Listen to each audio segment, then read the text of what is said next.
think you guys can hear me. I can see my mic thing moving. All right.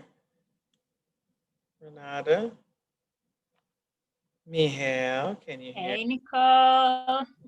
Hey, Sunshine, how are you doing? I'm good. I'm good. How are you? I am hanging in there. Wonderful. Wonderful. All right. So I sent an email. All right. I hope that Let's. you see it. So everybody, we're going to get started in about 2 minutes. We want to give everyone that's going to be joining the opportunity to jump on.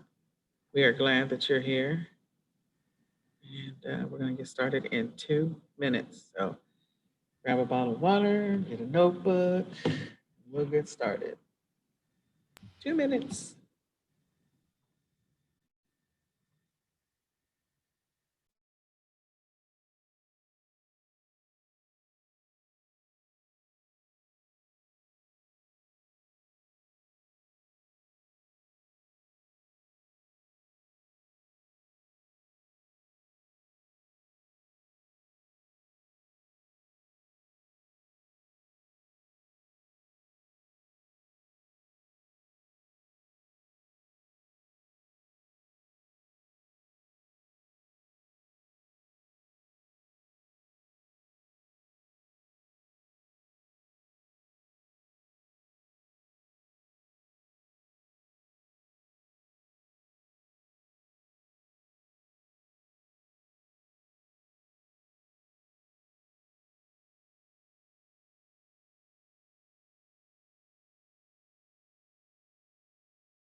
All right, we're going to get started in 1 minute. We're glad that you're all here. Grab a bottled water, grab a notepad and pen, grab your laptop. We got some great stuff to cover today. All right.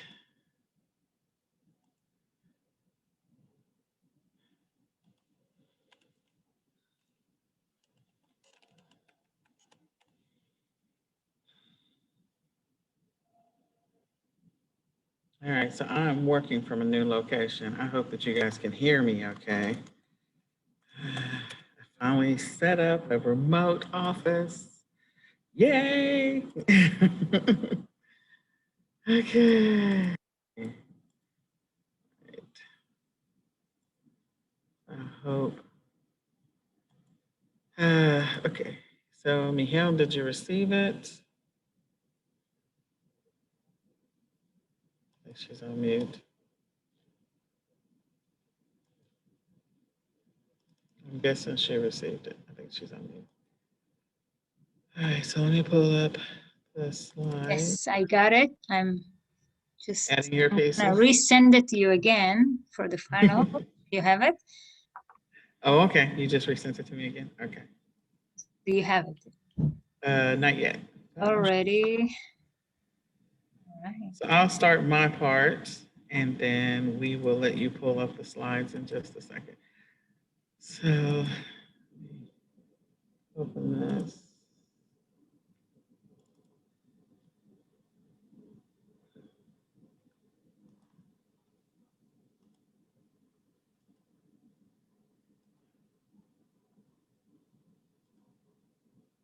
Okay, hello everyone. This is Nicole Whitlock with eCom Sellers Mastery, and welcome to session 3 of eCom Sellers Mastery. Today, your co-hosts and co-partners in training are Nicole, myself, and Mihail Chapnick. We are so grateful and thankful for her. And also on the call today is Miss Renata Darden, who is also going to be one of our amazing trainers to participate in this training series. So this is session 3. We've already gone through session 1 and session 2. So in this session, we're going to start this off with, we want to get a status update from everyone. We love getting status updates because we want to know where you are in the process.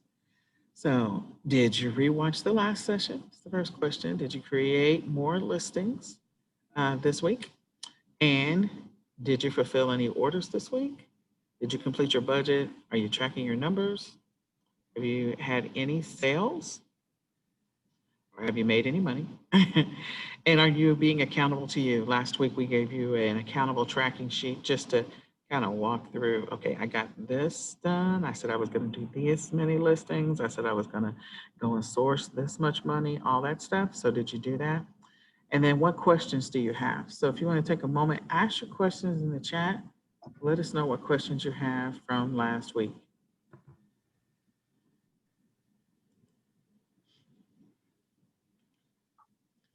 All right, if you don't have any questions yet, we'll go ahead and move on. So overall, so far we've covered, or at least last week we covered, um, listing with the seller app, using the Excel spreadsheet to list, listing integrations with Shopify. We're going to cover some more Shopify today. Order fulfillment via merchant fulfill. So how do you merchant fulfill orders? So now you know how to do that. And tracking your numbers, Renata gave us a great overview of the tracking and knowing your numbers, setting your targets and your minimum for profits. So today we're going to talk a little bit more about knowing your numbers, which is so important to the process so that you can, it'll help you determine if you're profitable or not. We're going to talk about Shopify integration, order fulfillment using Deliver, order fulfillment using an alternate prep center, hazmat and restrictions. And we did talk through the prep center last week, so we may just go straight to Deliver and then restrictions, optimizing your listings, and then sourcing and sourcing strategies. That's what we're going to cover today. Okay, so based on last session 2, we talked about your numbers, and there was just a lot of numbers that we walked through that are important to figuring out how much what your targets are, what your goals are. We don't know what your goals are. So if your goal is for this Black Friday, Cyber Monday, this 90-day period to make at least a minimum of $2,000 in, then we know that your minimum target of daily profit has to be $22 every day. If you're trying to get to 4,000 in 90 days, it's got to be 44. And then if you're trying to get to 6,000, it's got to be 66. If you want to break that down based on the number of items, if you sold 5 items, this is column number 1, with a $4.44 profit, then you'll get to your $22 a day in profit. So just breaking it down based on your actual inventory, maybe you've got 100 items listed, maybe you got 50 items listed. But if you go all the way, we've got, you sell 15 items a day, then each one of those items has to have at least $1.48 in profit. Now those are, as you get to some of these bigger numbers, these are some easy numbers to get to. 30 cents in profit, 75 items at 30 cents in profit. That's easy just to get to your $22 a day. But as you get down to this, I really like to make $6,000 in profit for the 90-day period. Then here's your bigger numbers. So if you're selling a lot of items, then all you have to do is just have 89 cents in profit. If you're selling, a few items, you gotta have $1. At 35 items, you gotta have $1.90 every single day in profit on those 35 items, if that's your average. So tracking your numbers, tracking how many sales you're getting, what's your profit per sale, so you can stay on top of your numbers. Using the analogy and the data that Renata gave you last week is going to help you, as well as some of the information I'm sharing with you today. So you have to set some goals and some targets, and we gave you a tracking sheet so you can begin the process of trying to track set some goals and some targets. How much money are you going to budget? How much do you want to make in profit? What's your end goal? And then backing into those numbers or reverse engineering them, okay? So that's just a 90-day, just over the Q4 period. If we look at, I'm trying to get to these numbers in a month. If I want to get to $6,000 every single month, then I got to have at least $200 in profit every single day. And how do I get to my $200 in profit every single day? I'm going to go down here to my items listed. And this is why having a lot of inventory listed matters. And knowing what your potential profit is going to be for each one of those items matters. So if I'm trying to get to $2,000 in profit, 200, sorry, in profit every single day, 6,000 for the month, then if I've only got a few items listed, I got to at least sell 5 items every single day that have a $40 profit. I got to sell at least 15 items every single day that have a $13.33 profit. I got to sell at least 25 items every single day that have an $8 profit. So I'm going to use me in this as an example. I love doing bundles. And so being able to put up bundles where every single one of your bundles has like a $30 profit, for me, that's easy. So then my goal is always to say, okay, I'm going to list no less than 50 new bundles every single week, or 60 new bundles or 100 new bundles every single week, the $30 profit. And by the time those items sell, I should get to my numbers of over $6,000 every single month. Now I'm going after keywords because in our first couple of sessions, we talked about keywords and things that are profitable and finding things that are already selling and moving. And Mihail gave you a boat of suggestions on how to find products that are already moving. We're going to talk about sourcing again today. But again, keeping all of that in mind, you've got all of this to use together. Set your targets, set your goals, go back and look at last week's session about your numbers so that you can get to whatever your target is. And then start being strategic when you're sourcing so that you have at least a minimum profit that you're getting for those particular items. And then once those items sell, and if they're hot and they're fast moving, you want to get that money flipped very quickly. So going after the hot and fast moving items versus holding on to something that might be selling in 9 months or 12 months or 18 months. Again, figure out what your strategy and your approach is going to be. And remember to keep in mind what your target numbers are. So it's very different on how much you have to sell every single day if you're going after a 30-day goal versus a 90-day goal. And then the last thing I wanted to show you before we go into Mihail's is I actually created a spreadsheet. I've been using it for years. I've used it in many of my training sessions. And this is a Know Your Numbers. If you want to, this is also inside of the Facebook group spreadsheet. It's inside the Facebook group, the eCom Sellers Mastery Facebook group. And so I created this a long time ago, and I used Amazon as the basis. And so someone said, and Renata gave us a great example last week, like, okay, what if I only have $100 a month $100 a week that I'm investing? Okay, fine.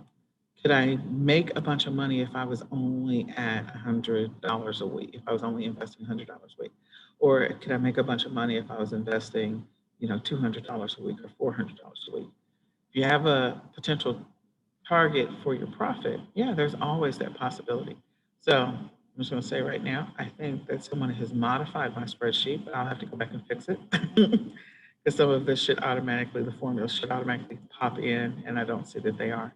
But in any case, let's see where this is coming from. In any case, what we want to do is we're going to take a look at these numbers and see what happens with your potential profit. Now, I'm going to do this very quickly. I know that my spreadsheet is off, so I'm going to go change it. And if you want to play with the spreadsheet, again, you have access to it inside of eCom Sellers Mastery. If you go to File and click on Make a Copy, again, File and Make a Copy, you can go in and change whatever you want. The columns that you want to edit are the ones that say you edit. The others you want to leave alone. So it looks like I said, somebody's been messing with the spreadsheet. So I should have looked at it before, but we're going to go ahead and see what happened. So I started off with, and I'm going to go ahead and change it to a more current date. The rest of this should stay the same. Okay. So if I invested every single week, let's say I sold or I listed or I invested $25 every single week. And of those 25 items, I am prepared to embrace the fact that it could be, I'm looking for things that are moving, but it could take up to 6 weeks to 12 weeks before those items sell. So if I go with an average, if I just say, okay, a minimum of 6 weeks, I don't make a profit for 6 weeks, I get my money back. And let's say of the 25 items that I sell, hypothetically, 19 of them sell. 19 of the 25 actually sell. So 100% of my inventory is not going to sell, and you need to be prepared for that. If 50% of your inventory sells, that's great. If 40% of your inventory sells, that's great, and you need to embrace that. If 10 or 5% of your inventory is selling, then you need to be sourcing differently. When you get up above 40, 50, 60% of your inventory is selling, and you're able to flip it, if you're going after fast wins and you're able to flip it in a 6-week period, then that's fantastic. If it takes you 90 days and you get to 40%, 60, 75, that's great too. So I'm going after these items are in the top 1% of the sales rank, 1%. And that, so they're fast moving items. So there's a high probability they will sell in 90 days. So I buy 25 items, I invest $25. This is my cost, $25. I am estimating I need to get at least a $4 profit off of those 25 items. So $4, so my potential profit is $100. If I go all the way down to, okay, of the 25 items that I am purchasing, only 19 of them sell, then my actual profit is $79. 19 times $4, 79 cents, $79 profit. Okay. So I'm going to fast forward and keep going down because, like I said, I think somebody has manipulated my spreadsheet unintentionally. So I'm just going to go ahead and go down. What happens is if you reinvest 100% of that money, and this is what the whole purpose of the spreadsheet is. If I decide for the first 6 months of my business operations or for the first 9 months of my business operations, I am not taking $1 out of my account. I'm not withdrawing any money. I'm literally going to feed the beast insanely, listing inventory, listing items to sell, finding profitable items for 9 months. What could my life look like if I did that? Well, at the end of this analogy, and these, like I would think some of these numbers have been manipulated by somebody else, but in any case, if I keep going and I keep reinvesting, what's going to happen is at some point my numbers are going to double, then they're going to triple, then they're going to quadruple, and that's all part of compound interest. I go down and I'll correct the rest of the spreadsheet. I know for a fact, without a shadow of a doubt, that I could be into the $5,000, $6,000 in monthly profit quickly. I know that for a fact. So again, going back to what we discussed last week, and like I said, you can make a copy of the spreadsheet, you can manipulate the numbers, and then just watch how the formula auto calculates what your potential profit's going to be. I want you to really think long and hard about building your budget. I really want you to think long and hard about your investment and your inventory. You know, how much are you sourcing? How much are you going to spend every single month? What is your potential every single week? What is your potential target that you're going after? And I am going to go after those things where I only get a 25% profit or a $50 profit. If that item sales rank on Amazon is sitting at 2 or 4 or 10, I'm like, oh, heck yeah, I'm jumping in there. I'm going to get that quick change and I'm going to make that long money. I'm going to go and buy bundles and make profits of $30 and $40 off of a bundle. So my stuff will start to average out, number of listings, how much am I averaging in profit? Okay, I'm sitting around, $13, $15, $17 in profit every single sale in average. Then I get to those monthly numbers and I'm trying to stabilize those numbers where I can replace my job if that's where you're trying to go with this. So that's why I always say when I think of my business, I think of it as a layered cake. I'm trying to make sure that I have some steady eddies or some consumables in there, replenishables, where I know I'm only going to get a couple cents every single month in profit. And then I'm also going to go after some of those big ticket items that are going to raise my income as well. So it's a combination of the two. And that's how I make the money that I make.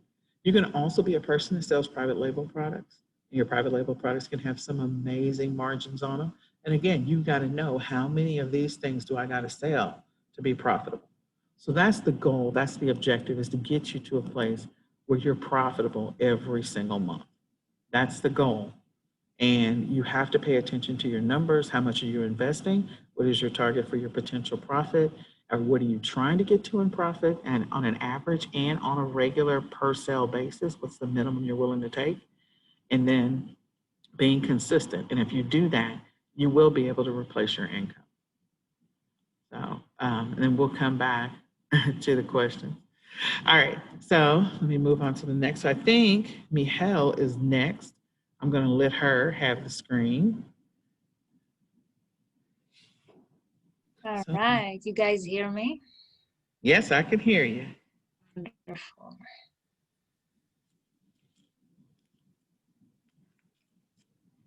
All right. Share. Wonderful. So how's everybody today? I think some of them had some great information to share with Renata. Yeah. They're Good. listing and sales. They're starting to get, they're starting to understand some of this stuff, and they're starting to get some traction. So we celebrate your wins. Yay. Yes, it's exciting. I get messages every day that people are studying and they actually get their first order on their first day or their second day. And that is really exciting. So I'm happy you all are here. So let me just get to our right slide. Here we go. All right, so we talked a little bit about the integration with Walmart and Shopify last week. I'm gonna give you a little bit more details on how to do that. So right now, this integration, it's quite new and they are working around the clock to fix all the issues they had. So there will be more changes coming in. So I think eventually this is going to be like the best way for you to create listings on Walmart, because to create listing on Shopify, it's very easy. Or you can sync your listing from Amazon to Shopify with export importer app. And then when you have everything on Shopify, now you can import everything to Walmart. Any other way will take you much more time or gonna cost you a lot of money. So the best way to save time and to save a lot of money is to do this integration. If you have a lot of SKUs, if you do not have a lot of SKUs, so probably if you do it manually, use an Excel sheet or UPC match will be much faster. Again, even if you have items on your Shopify store and these items are already on Walmart, make sure don't to spend time and try sync them, because the easiest way is to do the UPC match. So always make sure, create Excel, be very organized with your SKUs and know, okay, these SKUs need new listing and these SKUs need a UPC match. So if you have a Shopify store, you can add the Walmart app. Make sure you add in this app. There's different apps that have Walmart on them. Make sure you see this one, you see the logo, Walmart logo, and the app is Walmart Marketplace by Walmart. So this is the correct app. You add it to your store. If you do not have Walmart account, you gonna get a link in here to register to Walmart and do the application through Shopify. And so far we have big success with this application. So this application will give you a quick approval. Now, something I wanna recommend to everybody is make sure when Walmart reviewing your application, he can go somewhere like your Shopify store or your Amazon store, and he can see that you have listings and some items. So what happened is a lot of people, they use that integration, they got their account, and then Walmart review, and he see there is no store, they don't have any store. So if you do open a Shopify store, and there's apps that can help you add merchandise from different stores, using all kind of apps. So even if you don't have the actual merchandise, there's app that help you fill up your store with merchandise from different stores, or drop shipping, or print on demand. So that's showing that you do have merchandise on your store. So make sure your store is active and live, your Shopify store, before you applying to Shopify. So now in this part, this is where you can connect your Walmart store. So if you already have a Walmart store and have a Shopify account, you can just log into Walmart. And once you log in, it's gonna create that integration. After you created this integration, this is your Shopify store. In the bottom here, you're gonna see Walmart Marketplace. So you're gonna see Walmart Marketplace, you're gonna see your account, your listing, and your shop settings. So this is very important. Shop setting, I'm gonna talk about it soon, but this is where it's at, and this is where is the listing at. So this is where you work with everything that is related to your Walmart. Up here on the top, this is your product. So this product is a product that right now are on your Shopify store. So right now you have 2 stores under one channel. So this is your Shopify store. So not everything is gonna be there, gonna happen automatically unless you set it up. So we're gonna go through the settings. And again, I think it's really simple. And again, there might be some glitches, but the second or the third time you're gonna try, it's just gonna go through. All right, so to import your products from Shopify to Walmart, the first thing you need to do, you need to go to your store, your Shopify store, and go to your products. Then you need to select all the products that you wanna import into your Shopify store. After you select all your products, you're gonna click more action, and then you select available, and then select Walmart Marketplace. So right now you're telling Shopify that this and this product, you want to create a listing for Walmart Marketplace. All right, so after you do that, it's gonna take you into your setting of your Walmart Marketplace. So on the bottom, as you saw in the first page, you're gonna see all your settings. Then you need to go there and go to listing. And then you're gonna start seeing all the listing there, but again, it's all like under draft. So when you choose your items from your Shopify store and you choose, okay, I wanna have those listing on Walmart, it's not gonna right away gonna have them on Walmart. So this is just you telling them, okay, now this is the listing I want to work on and have them set for Walmart. So nothing is going to happen. Everything you choose, it's just going to show up now under your Walmart listing, but it's not on Walmart until you finish all this process. All right, so as you can see here, they're aware of the glitches. And again, I think those glitches going to be gone in a week. That's what they're saying. So that's good. Okay, so very, very few important things when you do that integration. If you have 200 or 300 items on your Shopify store, do not go and pick all of them at one time. Do that in groups. I will choose the groups by groups of the same category items, or I will choose them by groups of variations. So if, for example, you have a t-shirt and you have 10 different colors under that t-shirt, remember, this is a variation, so this is 10 SKUs. So you want to just stay with one listing because you already have 10 SKUs in that listing. So I will just choose that listing and work on it, and then I will move on to the next item. If you have toys, let's say you have 10, 15 toys, you can select all the toys at one time and then go ahead and work on those items. So try to work in small groups of products because after the item go to under your Walmart listing, then we need to create all the attributes. We need to add the UPCs. We need to do some changes to optimize it. So again, you can go ahead and try push listings the way they are from Amazon to Shopify. The problem is that if you don't go and you see that it's following the guidelines, you're gonna create listings on Walmart that are not following Walmart guidelines. And the place that it's really gonna hurt you is the optimization. You're missing out the opportunity to show up on the first page for this search result. You're gonna miss out the show up for Google Ads. So you're gonna miss a lot of stuff. Walmart is gonna reward you for good listings. So if you follow the guidelines, you will see that you're showing up very good for search result. And of course, you're gonna get more orders. So make sure that you actually giving attention to each listing.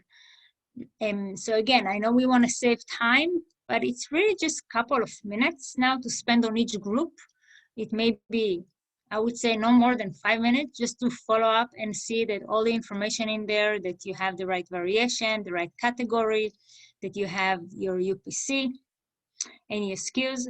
Now, very important, when you're gonna be under your Walmart listing, you're gonna have the option to add your SKUs and UPCs. Now, if you're gonna choose a different SKU and UPC from the same listing that is on Shopify, this is not gonna integrate good with it's not gonna do the counting for you, because this integration, it's also gonna manage your inventory between two stores. So if it's not the same SKU or the same UPC, it's just not gonna count. So if you have 100 of something and you keep on selling, it's not gonna track the sales because it's two different SKUs. It's not gonna recognize it's the same item. So make sure you're using the exact same UPC and the exact same SKU as you have on your Shopify store. Then if it's a variation, even though it's gonna show up as a variation, it's still gonna ask you for the variation option. So the variation option is, they wanna know what kind of variation is it. Is it a variation of color, of size, of pattern, and so on and so on. So you're gonna see that under option. So you're gonna have option 1, 2, and 3. So what does it mean? Option 1 is, now I have a t-shirt in 5 colors and 5 different colors, and each one come in 5 different sizes. So my variation is not color, it's color and size. So option 1 will be color, option 2 will be size. So this is how you create a variation on the Shopify. All right, so now let's talk a little bit about the guidelines. We're also going to get to it in the end when I'm going to talk about optimization. And again, it's the exact same rules as the optimization. So the Walmart have guidelines for the title, how they want the title to look like, how they want your description. For example, description cannot be more than 500 characters. The same of the bullet points is the key feature. Each one of them cannot be more than 500 characters. So make sure you're following those guidelines. For example, Walmart do not like you put in information about your customer service and things like that in your description. So avoid all this kind of information. They like your listing to be very informative. They don't like information that it's not relevant to the item. The most important thing that Walmart have attributes. So attributes is a section that actually is a big feature in optimizing your listing. So the attributes can be like, what is the age group? What is the gender? What is the color?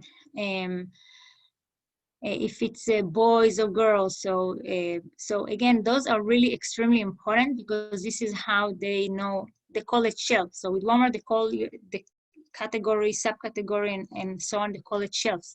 So they want to make sure your product is sitting on the right shelf. When it's sitting on the right shelf, it's easy for them to just grab it and give it to your customer by their search. So if your customer search toddler girls, they know how to know that your listing is exactly what they're looking for, because you mentioned in your attributes that your listing is for girls, toddler, and so on and so on. So again, it's extremely important to make sure it's all been fixed in your under your Walmart listing in your Shopify. So you will have an area for each of the section to fix it and add all your attributes. All right, very important thing. So this is, so when you do this integration, there is settings that are being chosen by default. Now, you have the option to change those settings, but if you don't change the settings, Walmart is only going to sync the quantity from your Shopify minus 25. So what does it mean? Let's say right now you have 100 of a specific toy or backpack. So you have 100 on your Shopify store. On Walmart, you're only going to have 75 available. So they're doing that because they know you're selling on multi-channel and they don't want you to oversell a product. So they're only gonna take 25. Now, if you only have 5 of an item, you have to cancel that setting because then nothing is gonna sync. So the inventory is not gonna sync. So if you have smaller quantities, you have shop settings, and there you can uncheck that. So it's the integration, the inventory updates. So you uncheck that, and then that's not gonna happen. But again, there is a chance that if in the same time you have sale on your Shopify store and your Walmart store, you're gonna end up selling more items that you have. But again, just I'm letting you know that's very important to remember, because if you're gonna say, okay, now I posted all my items to Shopify, but nothing is available. It's because of that. So you need to make sure that setting is being, that you unmark that update because it's automatically there. The same with the price. Your price is automatically gonna be taken from your Shopify store. So you have an option to, again, change that as well. So again, under shop setting, you will have the option to choose what things you want them to sync, what not, what to integrate, inventories, and so on. So when you create the syncing, when you actually done with the product and you send it to Walmart, it will take up to 5 hours. It might be faster, it might take even a little bit longer, but you just be patient, okay? And again, if you see errors, refresh it and wait another hour. If the error is there again, so push the item again and try to list it again. So this is how it looks like. So after you chose the products from here, they're gonna show up here. So now you're clicking on your listing, and now everything is showing up in here. It's not on Walmart till you're done to set it up, and it's gonna tell you publish or not. You see, in this example, it's already published. So in this example, what I want to show you is that you have the option to choose your code. So it's gonna ask you for your code, you choose UPC, and then it's gonna sync the same one that you have on your Shopify store, or you have the option to fill it up yourself manually. So again, it's coming as bulk. So bulk, it's mean you have more than one item showing up in there. So again, work in small groups. All right, now for the variations, you see you have option 1 and option 2. So you have the drop-down menu and you choose option 1 is color, option 2 is the size. All right, so let's stop and see if you guys have any question. Again, like everything new, you have to try it. But again, it's very simple. So if you try it 1 time, 2 times, you know, you get it wrong, you get it right, you get errors, and then it's gonna start being very easy. I know all those integration with Shopify, they really make it very simple. So again, I think it's the best option we have right now to create listings on Walmart. Nicole? Let me check and see. I don't see any. Oh, Let me see. Okay. The questions. All right. She's she's actually. Renata looks like she's handling most of the questions, so we appreciate her for that. So all we'll right. come Wonderful. Wonderful. All right. Wonderful. I'm sorry, I keep getting kicked off. I did have a question, Michal. You mentioned the settings and the integration, but I didn't catch what the setting was called. If you don't want it to update your quantities with that 75%.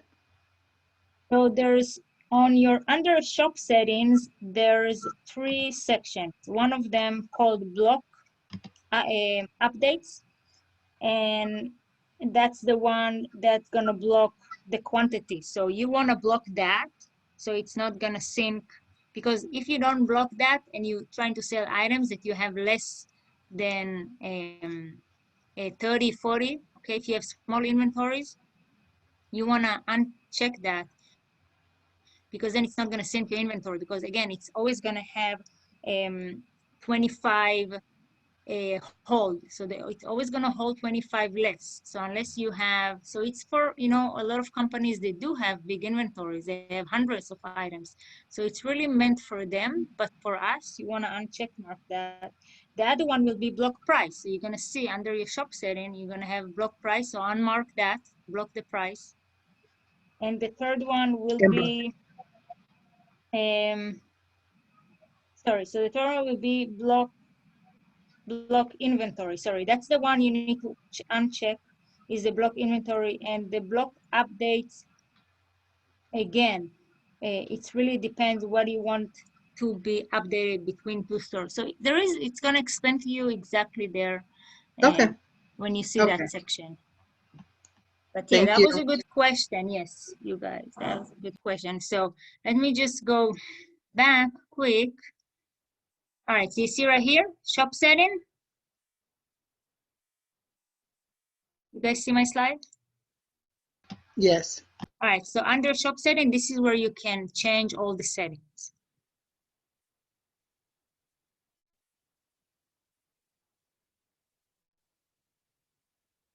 All right, so I'm gonna continue.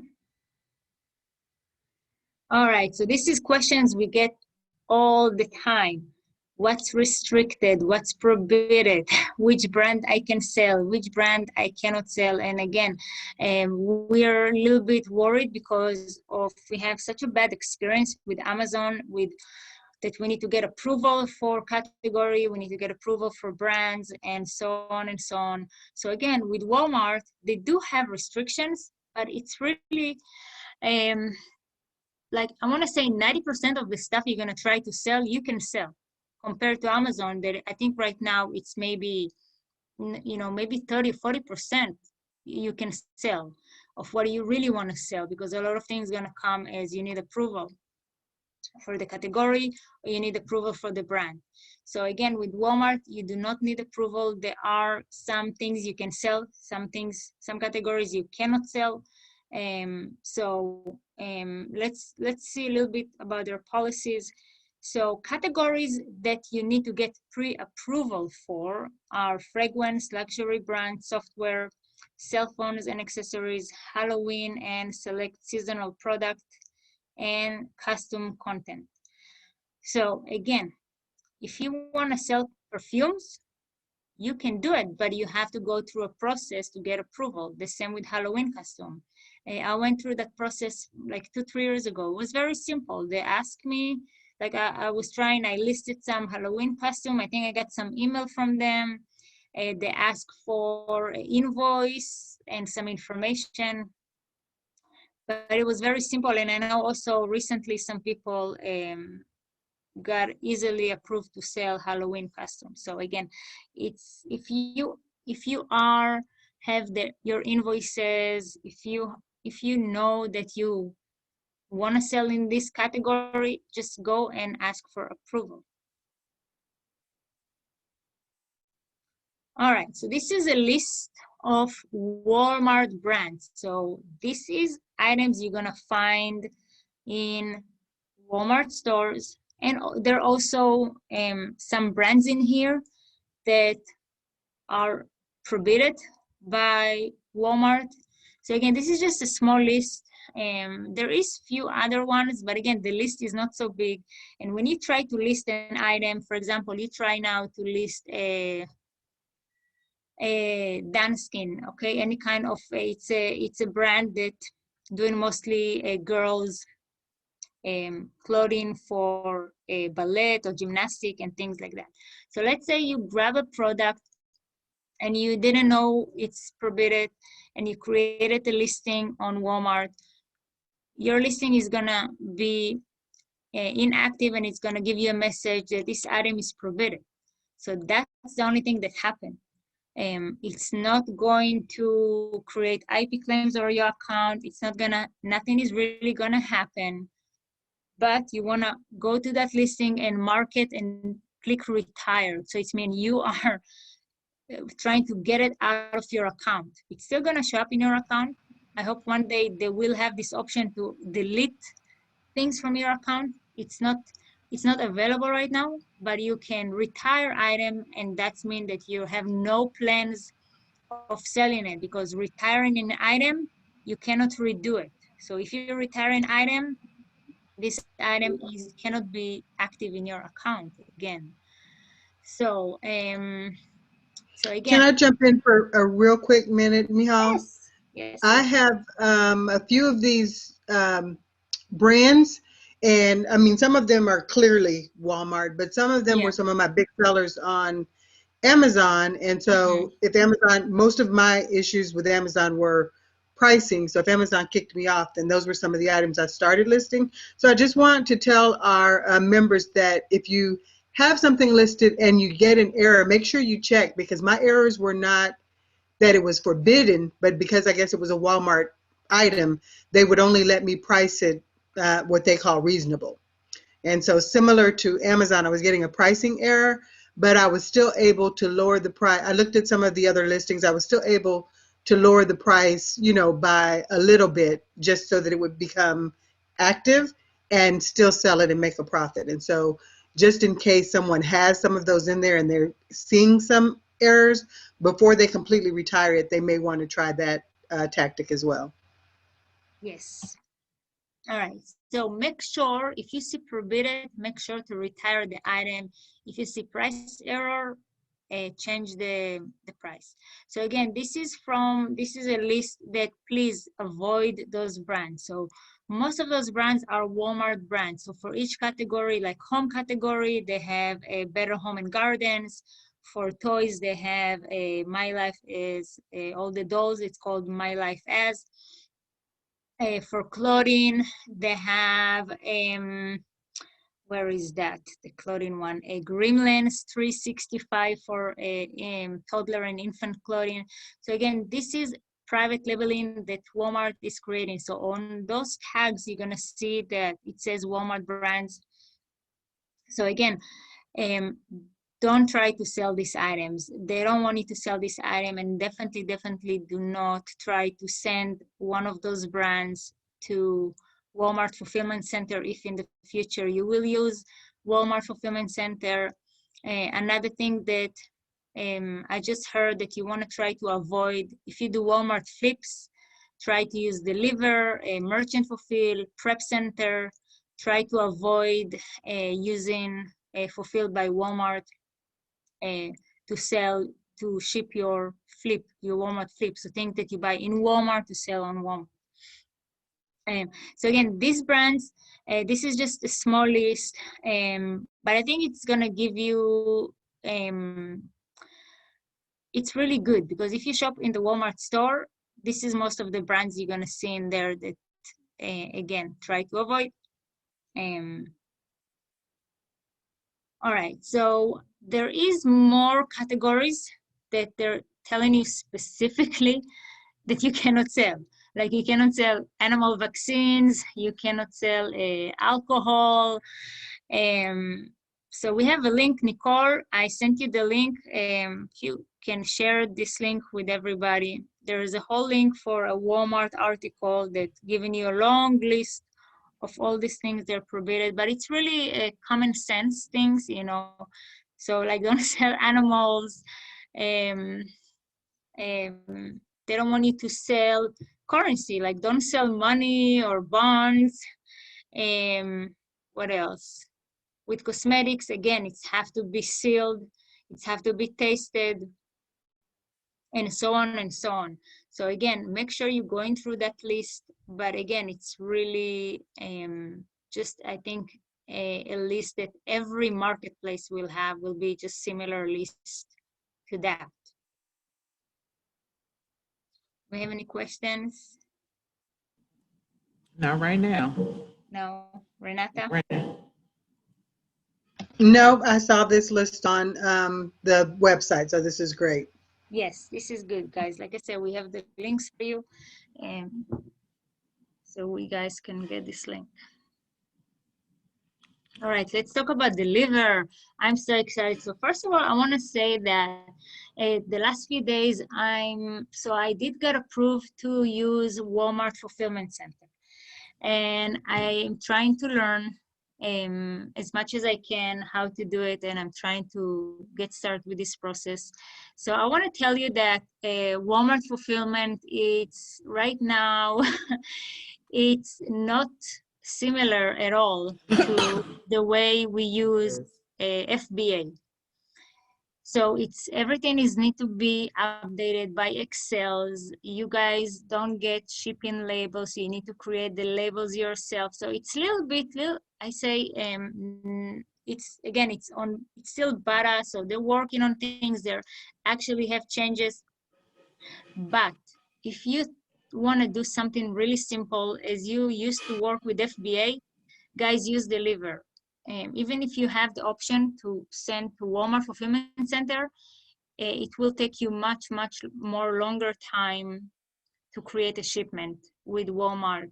So I really recommend to wait a little bit till they get it more, a little bit more technology involved in that process, and that everything can be on the web and not through Excel sheets. So I really want to talk about Deliver because I'm using Deliver and I'm really happy with them.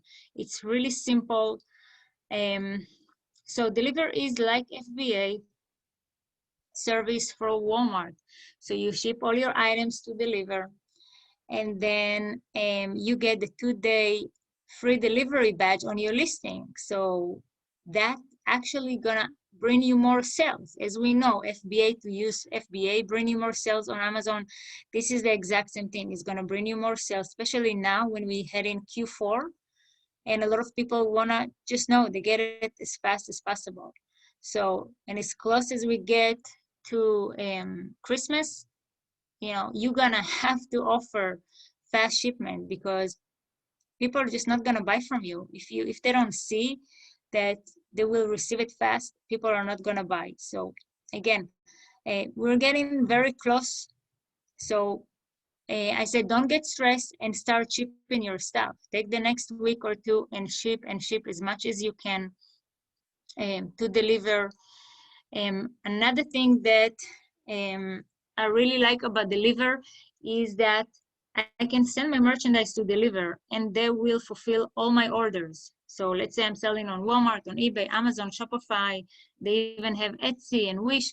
Everywhere I sell, they can sync my orders and they will see my order and do it. So I don't need to check every day. I don't need to send them email. I don't need to do nothing. They see everything and they will pick and pack and ship my order to any customer from any store. So how long does it take? So usually you create your integration. It doesn't take too long. It just takes a few minutes to create your integration between Deliver to your Walmart account. Now, when you open an account with Deliver, you will get a sales rep, and this person will contact you in the first days, like the first day or the second day or third day or something like that. He will contact you, or again, if you're trying to start a shipment, usually somebody also will contact you. So they get alerts and they know you started with your account, or they know you're trying to create a shipment now. So they will contact you.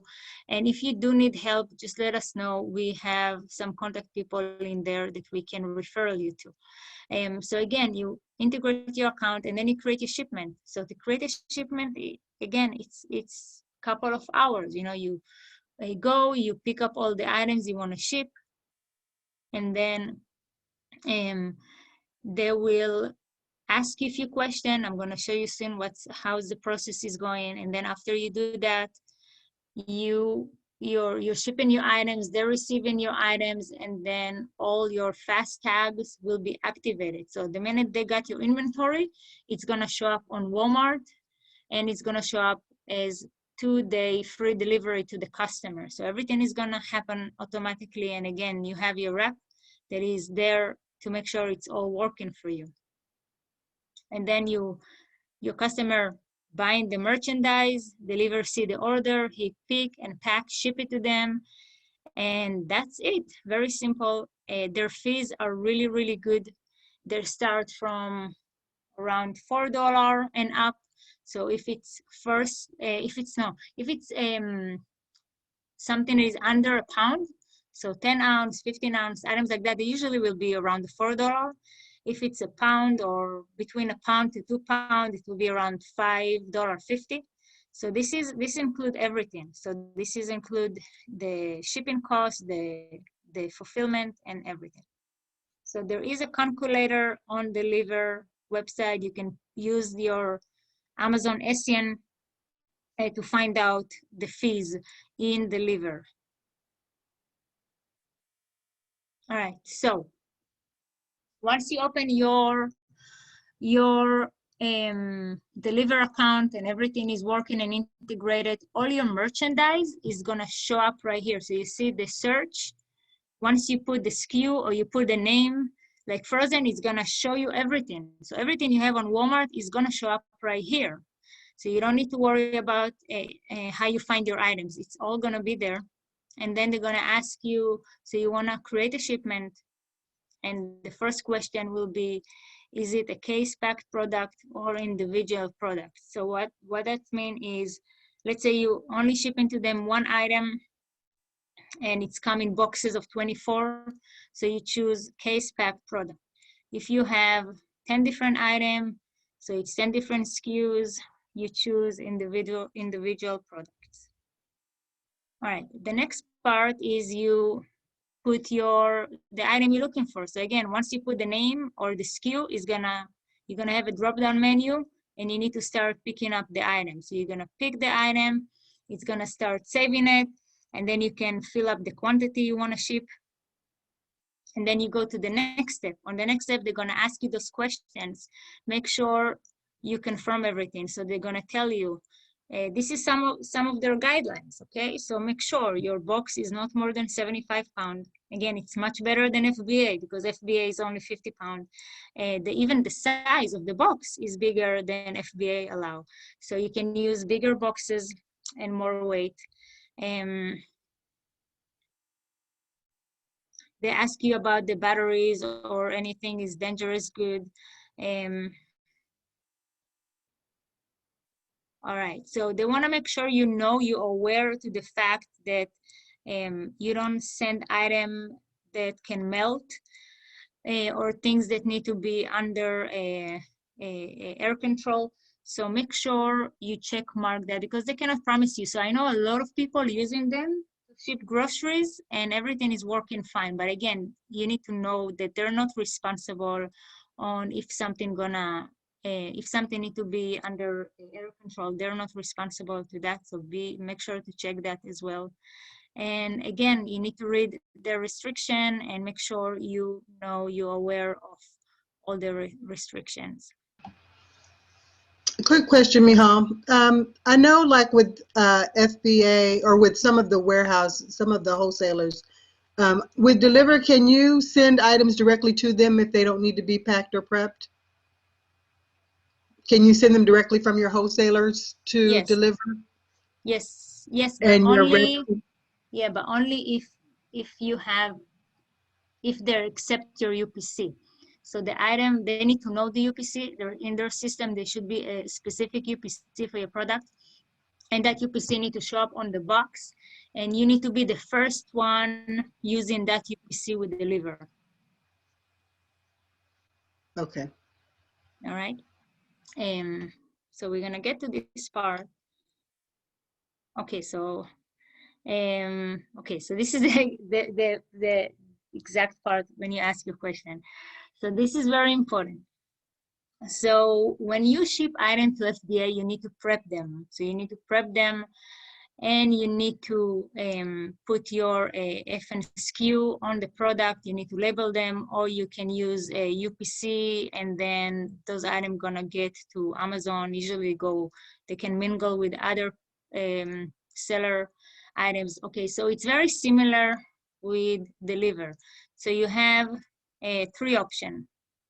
So the first option will be UPC. So that means you do not need to prep the item unless if it's clothing or something that need to be bagged, you need to make sure it's bagged. But it means that the item have barcodes on it. and the barcode is matching to the same UPC on your listing. So if it's that, so it's easy, it's the most simple way and recommended way, because you don't need to label the item. You just choose UPC. So they're gonna give you 3 option. You choose manufacturer, UPC, EIN, SBIN. So you choose that, and that's it. And then you send your product. The second option is deliver, DSKU. So I think that's a really good option, because that's creating you a unique labels for your products. And then, you know, your products are not gonna get lost or anything, because this is like the number that the deliver recognize. So if they scan this item, they automatically know it's belong to you. So again, this is a really good option, but you have to create those labels, print them, and label the products. You need to place your label on top of the UPC if there is a UPC on the box. The third option, they let you use your Amazon FNSKU. So the same label you use for Amazon, you can use there. So then you have a place you can fill up the box right there, and copy your FNSKU from your Amazon label, and that's it. Very simple as well. All right, so after you chose what kind of SKUs, if you need to download it, print it, label it, prepare it, and now you get to the part when you actually create a shipment. So right now, they want you to ship to 4 different locations. So they will give you 2 options. Option number 1, they will give you the plan for your shipment. So you chose 50 items. Now they're gonna tell you this SKU and the quantity need to go to this location, and so on and so on. So they're gonna create you 4 shipping plans, and they're gonna give you 2 options. Do you wanna ship everything to 1 location? And then they will take those 4 boxes or 4 plans, and they're gonna send it to where it needed to be, because the point is that they will have your merchandise all over the US, so they can actually be able to ship it in 2 days. So they want to make sure that your products are located in 4 different warehouses in the United States. So you can choose to do it yourself, and then when you get the label, it's going to be 1 label will go to Philadelphia, 1 label will go to Texas, 1 will go to California, and 1 will go, you know, for me, it's usually Las Vegas. And then you have the second option, as you see in this picture. And in this picture, everything going to California. So I'm shipping everything to California, but I'm shipping 4 different plans. So the shipment number 1 will stay in California. Shipment number 2, 3, and 4, they will forward it to different states. So they can do the forwarding for you. So that will be a little bit more cost efficient to you, because you ship it to 1 location that is closer to you. So your shipping cost is it's not gonna be so high. But on the other way, when you ship directly to 4 different warehouses, they will receive it faster. So that's the difference right now. Right now, actually, if you ship it to 1 location and they forward it for you, it's free. I don't know till when it's gonna be free, but that's good. And now when you ship it to them, you get their rates for FedEx. So usually a box that I shipped, big boxes, like around 30 pound boxes, like at least 20 by 20 by 15, something like that. My cost is to ship it to California is around $10 to ship. But if I need to ship the exact same box to Philadelphia, it might be around $20. So again, this is is very similar rates to Amazon. I think Amazon might have still a little better rates for, you know, to ship to FBA, but the rates are good, you know, they're still good. All right, so I think that's it. Okay. So the last part. So you shipped, everything is done. Now you go to your deliver account and you're gonna see all the information. So they're gonna see, so you see it's already forwarding and this is says ready to ship. They already received it, but again, I guess they didn't receive it yet or something, so you show ready to ship. Another thing that I like is your app. Your app can track everything. So you email your app, hey, what's up with this box? I don't see they received it. So they go and they contact the warehouse and they tell you, oh, they received it, something happened, or I told the warehouse now to please have a priority on your boxes. So your app is there to help you. To make sure it's receiving on time, it's being, if it's lost, they will make sure people are gonna look for it. If there is any issues with, fees or anything, so anything you have a representative, and again, this is why they're there to solve all your issues with deliver. So again, I love it. You saw how easy it is. It is extremely simple to create a shipment. It's simple to ship it to them. They receive it quite fast. They're really good. They're actually on time. Whatever time they're gonna promise you, they will be on time or even before. So right now they're telling you it's gonna take like 3 weeks, but if you ship it to one place, it might take up to 8 weeks. So for me, they told me for this shipment, they say we will receive it on December 2nd. And I shipped it on October 13 or 14. I think it's already started being receiving. So again, it will be received in the next few days. So it's not really going to be received on December. So this is the difference, but they have to give you a big time frame for any case something happened. But again, they're really fast. They're working amazing, and I really want to recommend Deliver. More questions, girls? No, I think, so does anyone use a scanner when sending to deliver for their inventory? So does anyone use a scanner? I don't. To scan in, I'm not sure what she's wanting to scan in Yeah, for if you can inventory. just, usually use a I'm scanner guessing the UPCs. I'm guessing for the that's UPCs, yeah, so, yeah. yeah. So again, you Okay. have to be first. So if you first to have this UPC sending to deliver, you can use your item as a UPC. But if somebody already sent that item to deliver, a different seller, now you cannot use the UPC. You have to create a deliver SKU or use your FN SKU. Okay, we had another question. Can you sell handmade products? And I'm assuming that's What? back when. Again? Can you sell handmade products on Walmart? Handmade? Yes, candles, body butter, lip balm. Again, Uh, when we were talking about the restricted items. you can, as long as you have all the documents required, So it's really something you need to do the research. But yeah, you can definitely sell. I don't see any problem to sell candles if they're made by manufacturer or made by hand, as long as you know that. Because again, if you sell something as handmade and the customer have a problem, he's gonna go after you. So you make sure everything you selling is been tested and have all the Yeah, it's, documents. you want to get the, it's probably going to be a document that's very similar to the, I forget, I always say it wrong. It's not the MCSD or whatever, but it's the, MSDS. yeah, there you go. I'm part of a nonprofit and we have other codes for stuff and I know the codes are very similar. So I'm like, oh, but anyway, yeah, it's probably very similar to that. You need to have that ingredient stuff. It'd be the same thing if you sold it on Walmart or sold it on any other platform. It's your, if you have created it yourself, you have a level of accountability. And as I said in the very first session, make sure you have business insurance. Again, regardless of whether you're doing handmade or not. So.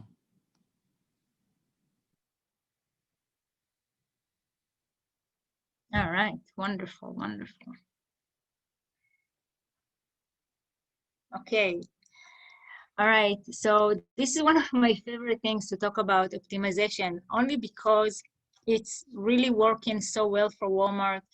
So I noticed with me and so many other sellers, when we create a listing on Walmart, and we follow the guidelines, we optimize it, it's actually showing up in the first page.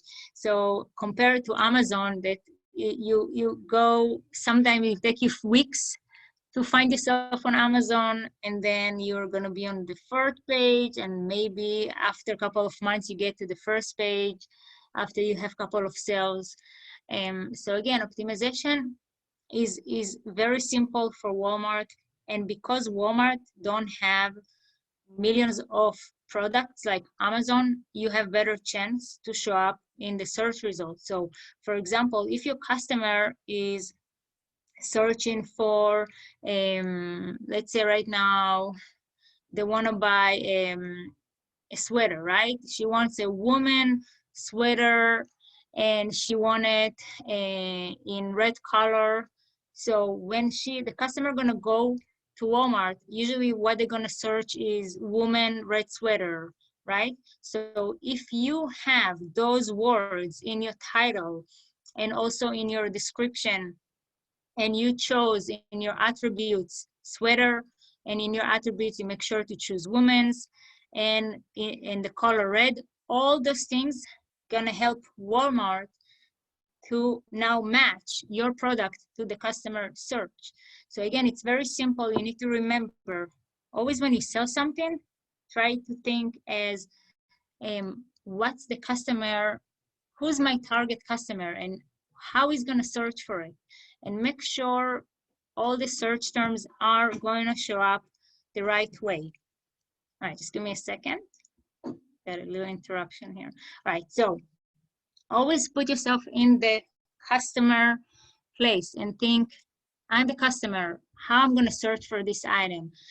So again, one of the tools that I really love to use, and I'm using it for Amazon and I'm using it for Walmart, and it's working really good, is Helium 10. So again, any other tool that help you find keywords, search terms, show you what's competition rank for, what they're using. This is a really good tool that will work very good for Walmart as well. So let's start talking about the title. So make sure your title is 50 to 75 characters. Guys, I see many times, especially on Amazon, you know those titles, they're like, you just need 5 minutes just to read the title. Guys, title do not need to be long. Title is not the place to put all your keywords. Title need to be very informative, and it needs to have the highest search term that a customer will search for. So make sure it's not too long, and make sure it's really like the most important specific is in the title and not all the other things that are not relevant. All right, so again, make sure your title is not too long. And again, not too short. So don't make it 3 words. Make sure you add at least 5 to 6 words to your title.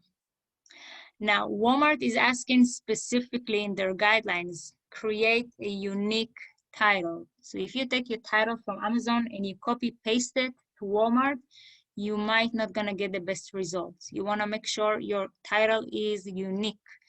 The fact that it's unique, they're gonna reward you for that, and you're gonna see that in your search result, and the same with Google Ads. So one of the things, I don't know if I was talking about it or not, but Walmart you want every product that is following the guidelines to show up on Google Ads. So they're paying millions of dollars every month to place as much as more items in Google Ads. So your item can show up on Google Ads and bring you so much traffic, but you have to make sure your listing is following all the guidelines. Another thing is that they don't want your products to have the same title on Amazon. They want a unique title. So just change keywords or change the order of your title by the guidelines. So let's talk about the title guidelines. So every title need to start with the brand. So whatever you're selling need to have a brand. If it doesn't have a brand, you need to make up a brand, okay? So if it's like something generic or something you're trying to test, private labeling, make sure you have any kind of brand in the title. After that, you need to put the item name. So whatever is the item, if it's a backpack, if it's a sweater, if it's candles, so start to have those. Now, one more tip I want to give you guys is make sure that the first 4 words in your title are the best keyword that are matching your product. So if you're trying to sell a candle, for example, but your title start with, let's say the brand is I don't know, Good Home, right? Good Home, and then you put Good Home, um, and then you put the flavor, like the smell. So you put cinnamon, fragrance, big size candle, right? The candle, it's in the end, so that's not good. The candle should be in the beginning, so it should be Good Home candle, and then a cinnamon fragrance, right? Because now you have the most important search terms in the beginning of your sentence, and that's really, it's actually the same. This tip is really working very good for Amazon as well. So our when a customer is going to search for this item, he's going to search for a cinnamon candle or a candle fragrance, cinnamon fragrance, right? So you want to make sure, so those are our highest keywords. This is our search terms. You want to make sure they are displayed the right way in your title. So you have your brand and then the item name. And then if it's a clothing size or group, make sure it's there. So if you're selling toddler girls sweater, make sure it says toddler girls. If it's boys, you put boys. If it's men's, you put men's, and so on and so on. So make sure you know your group size and you use the gender as well. If it's a unisex, you can write unisex. All right, so you don't have to specify boys or girls. But I think a lot of people, they're using men's or boys and girls in their search terms. So I'll always make sure it's gonna show up in my title somewhere. So even if it's a unisex, I will put unisex girls and boys. So that's what I like to do. But again, you can just use unisex. And then anything is extremely important. So for example, if it's you selling a long sleeve pajamas, so after the pajamas, so toddler girls pajamas, so we're gonna start with the brand. So let's say Frozen girls pajamas. Then I'm gonna put long sleeve set, 2-piece set, or long sleeve sleepwear, because sleepwear is another good word. And again, I use pajamas and slipper on my title. So again, it's only 2 keywords in my title. It's still fine. My title is still not too long. So again, make sure your titles are really strong. Make sure they have the most strong keywords. So to know the best keyword, again, you guys need to use a tool like Helium 10 or anything else. There's many tools out there. There's free ones as well. Another thing that Walmart is telling you guys, do not use any symbols in your title. I see that all the time. There's like, especially on Amazon, I can see a title with like half of the title is symbols. I don't think it's helping your Amazon listing as well. So it's definitely not allowed on Walmart. So remove all the symbols, make sure there is nothing is showing up in there.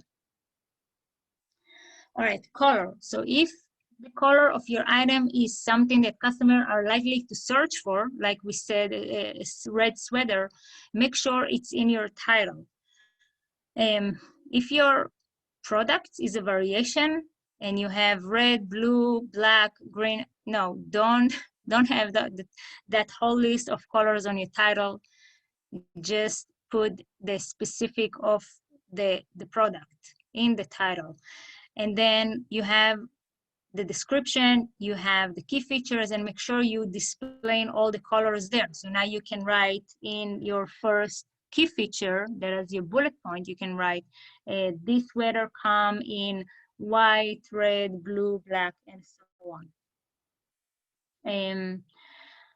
All right, another thing that is extremely important to your listing is the images.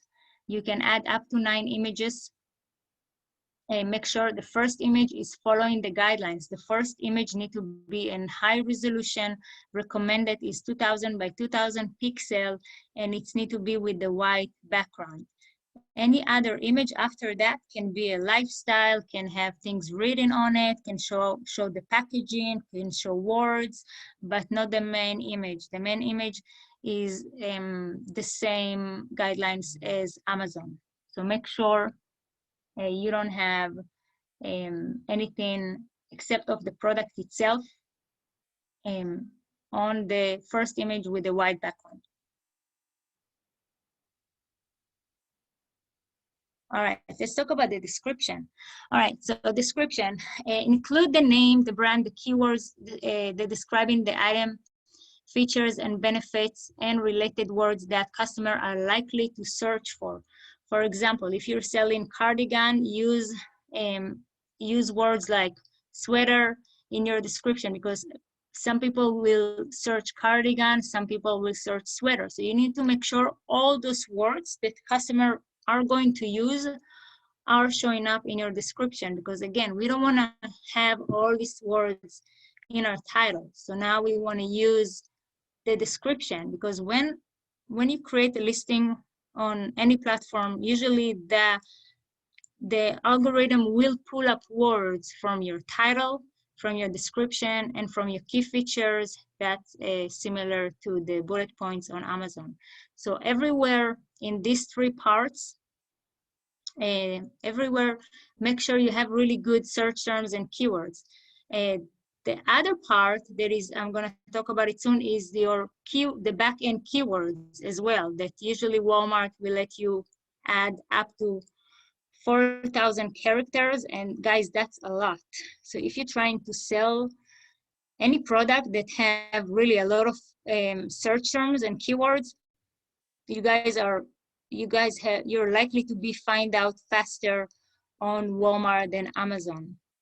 If you're trying to create a new listing on Amazon, Amazon only allow you 250 characters for the back-end keywords, and that's not a lot. So that's really not, sometimes you're not gonna be able to include all the words you wanna include. So again, make sure. Now, one of the things that when you do keywords, you don't want to stock up. It's mean you don't want to repeat the same keywords again and again and again. But what I can tell you is that you can use it as long as it's making sense. For example, if I'm selling frozen pajamas, I will have frozen pajamas in my title. And then I will have frozen pajama in my first key feature. So I will say this frozen pajama your little girl will have so much fun. So bedtime will be so much fun for her. So I'm using frozen pajama again in my first key features. But then in the second key features, I can write toddler girls frozen pajama. So again, I'm using frozen pajama, but it's making sense because now I'm adding another very high search term that is toddler girls frozen pajamas. And then I will use frozen sleepwear, and then I will use Elsa and Anna pajama, right? So you need to play with these words and have them all showing up again and again and again in different terms, different, mix the letters one time, put girls pajamas and then pajamas for girls.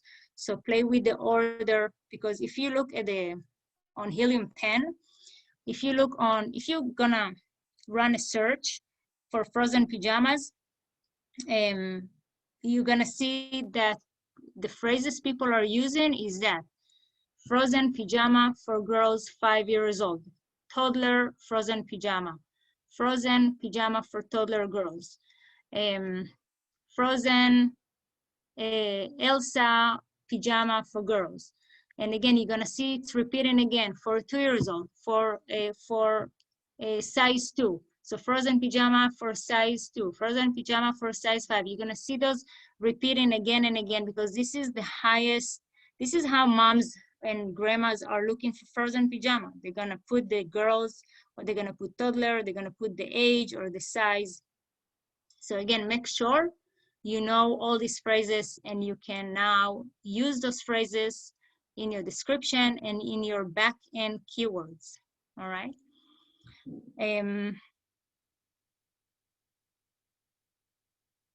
Okay, so when you have all your information, make sure is very informative. So Walmart do not like to see things that are not relevant. So now you're talking about, for example, you want to tell your customer, you know, if you're not happy, please contact us, 100% satisfaction guarantee. You might do it on Amazon, but you cannot do that on Walmart. So make sure all your information is very informative. Of course, I recommend to always, when you create a listing, I like to find a way to get the customer attention in my first bullet point. So I want to think, how can I find something I can say that will get them excitement or feel something. So like I say, if I'm trying to sell a frozen pajama, I will tell them your girls bedtime. I will say something like, bedtime is going to be so much fun for your little one wearing this cozy frozen pajama. So right now what I'm doing, I'm creating this little feeling and thought on the customer. He's like, okay, yeah, you know, he's like, yeah, you know, he's thinking about it. He's getting now attached. So again, as long as you do it in a nice way, not like in a sales pitch. So again, always try to make it, so again, what you want to do is you want to hook them, right? You want to catch their attention. You want them to stay in your listing and continue reading all your information. Quick question, Michal. Yes. When you go to do a UPC match and the item comes up, if you go in and add key features that weren't there before, does your listing show up as a new listing, or does it change the original listing? So usually it's not gonna do nothing. Usually nothing is gonna happen because you didn't create that listing.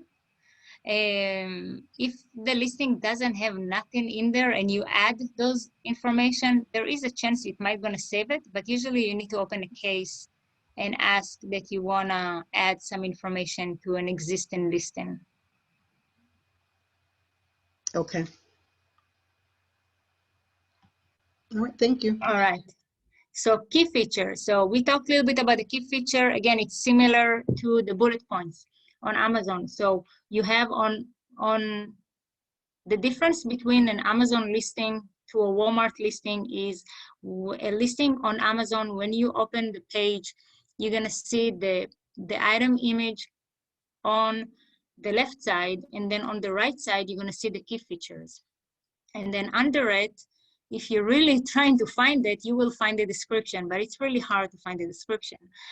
On Walmart, you usually gonna see the image and the title on the top part of your listing. And then when you scroll down, you're gonna see the description first. And under the description, you're gonna see all the key features, okay? So a lot of people, they will be attracted first to the key feature because, you know, you have those little black dots. So it's like easy on the eye. It's like, you know, it's like little segments now. A lot of people just like to read those, and not everybody gonna read the description. So make sure that the information that you have in your description and your key features is very similar. It's covering everything they need to know about your item.